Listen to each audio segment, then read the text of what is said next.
চলছিল আইপিএলের 58তম match Punjab Kings versus Delhi Capitals. যেখানে অলরেডি 10 ওভার খেলে ফেলছে পাঞ্জাব কিংস 120 রান করে 1 উইকেট হারিয়ে। সো হঠাৎই দেখা যায় যে ম্যাচের খেলার ভিতরে লাইট অফ হয়ে যায়। সো এর মূল কারণ দর্শকরাও জানতে বা বুঝতে পারছিল না।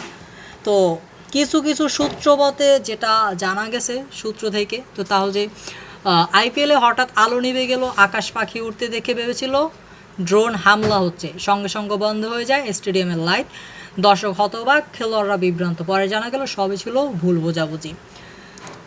অ্যান্ড যমুনা নিউজে যতটা জানা গেছে, নিরাপত্তাজনিত কারণে বাতিল ধর্মশালায় নির্মিত আইপিএলের আজকের ম্যাচ।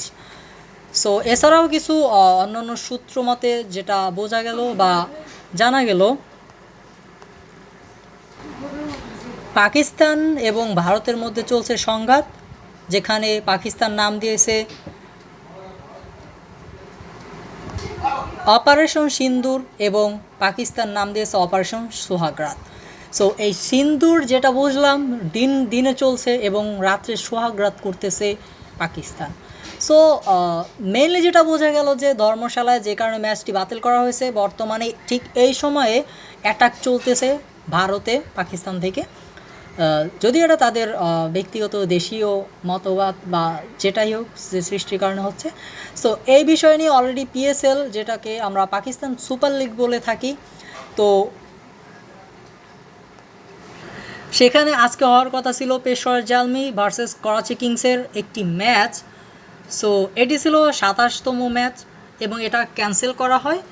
আর এই খেলাটা যেখানে হওয়ার কথা ছিল যে স্টেডিয়ামে, সেখানে অ্যাটাক হয়, ভারতীয় ড্রোন হামলা হয়, দ্যাটস ওয়াই সেখানে তারা ক্যান্সেল করে। এবং সেখানেই আজকে খেলা হওয়ার কথা ছিল নাহিদ ইসলামের বা নাহিদদের ম্যাচটি, তিনি পেশোয়ার জালমি হয়ে খেলছিলেন পিএসএলে।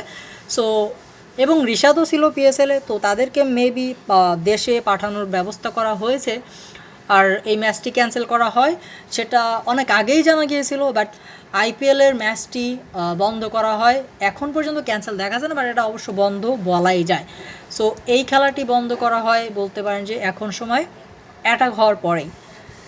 সো চলছে তাদের সোহাগরাত ভার্সেস সিন্দুর, এ নিয়ে আপনার মতামত যাতে ভুলবেন না। এবং সব থেকে বলা যায় যে নাম করা বা বড় লিগের 2টা লিগে আজকে ক্যান্সেল হয়ে গেল। আর আইপিএল এক কথায় ছ্যাঁকা খেল অনেকটা বলা যায়, তারা শুরু করেও যেন শেষ করতে পারলো না।